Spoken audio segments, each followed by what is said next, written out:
اعوذ باللہ من الشیطان الرجیم بسم اللہ الرحمن الرحیم الحمدللہ رب العالمین والصلاة والسلام وتحیت والاکرام علی سید اسلم ما فی الوجود سر اللہ فی کل موجود نقطۃ دائرۃ الوجود صاحب اللواء الحمد والمقام المحمود الخاتم لما سبق والفاتح لمن غلق المعلن الحق بالحق ابی القاسم محمد اللهم صل على محمد وآل محمد وأهل بيته الطيبين الطاهرين المعصومين المنتجبين المظلومين اما بعد فقد قال الله سبحانه وتعالى في محكم كتاب الحكيم بسم اللہ الرحمن الرحیم وما خلقت الجن والانس الا لیعبدون صلوات بر محمد و اہل بیت محمد اللهم صل على محمد وآل محمد نماز پڑھنے والا جنت کو ڈھونڈتا ہے، جنت رونے والے کو ڈھونڈ رہی ہوتی ہے۔ اللہ اکبر، ماشاءاللہ۔ نماز بہت بڑی عبادت ہے، لیکن نماز پڑھنے والا جنت کی تلاش میں رہتا ہے، جنت رونے والے کی تلاش میں رہتی ہے۔ سجدے اعمال میں جاتے ہیں، آنسو سیدہ کے رومال میں۔ اللہ اکبر، آج ماشاءاللہ۔ امام حسین کی عظمت کو نہ سمجھنے والا، نہ عاقبت اندیش جاہل یہ کہتا ہے یہ تو گناہگار ہیں، ان سے گناہ ہوتے ہیں، کیا کبھی گناہگار بھی جنت میں جا سکتا ہے؟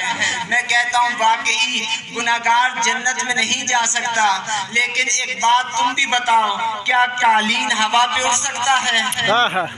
گناہگار جنت میں نہیں جا سکتا، جیسے قالین ہوا پہ نہیں اڑ سکتا۔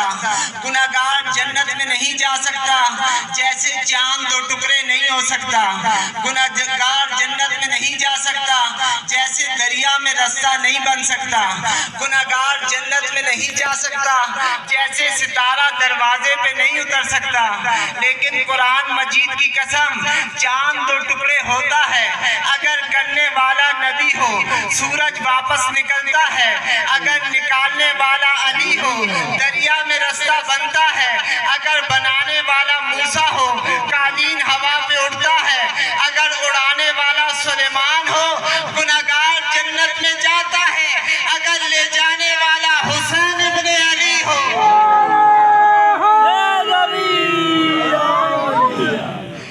ہمیشہ یہ دیکھا جاتا ہے جس نے دعویٰ کیا ہے اس کی اوقات کیا ہے۔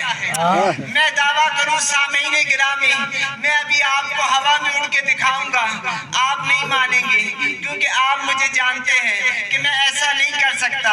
لیکن اگر یہی دعویٰ جبرائیل کر دے تو جو شک کرے وہ خود مشکوک ہو جائے گا۔ میں اگر دعویٰ کروں کہ میں 10 منٹ بعد جا کر کراچی مجلس پڑھوں گا، آپ نہیں مانیں گے کیونکہ میں یہاں سے دوڑ کر بھی جاؤں تو وہاں پہنچ نہیں سکتا۔ جب وہاں پہنچوں گا نہیں تو وہاں جا کر مجلس کیسے پڑھوں گا؟ لیکن اگر یہی دعویٰ آصف ابن برقیہ کر دے جو پلک جھپکنے میں ملکہ بلقیس کا تخت منگوا چکا ہے تو جو شک کرے وہ خود مشکوک ہو جائے گا۔ ہمیشہ یہ دیکھا جاتا ہے جس نے دعویٰ کیا ہے اس کی اوقات کیا ہے، اس کی حیثیت کیا ہے۔ مولا حسین سے محبت کرنے والے ہم سنی اور شیعہ کا یہ دعویٰ نہیں کہ ہم جنت میں جائیں گے، جنت کے مالکوں کا یہ دعویٰ ہے ہم تمہیں لے کر جائیں گے۔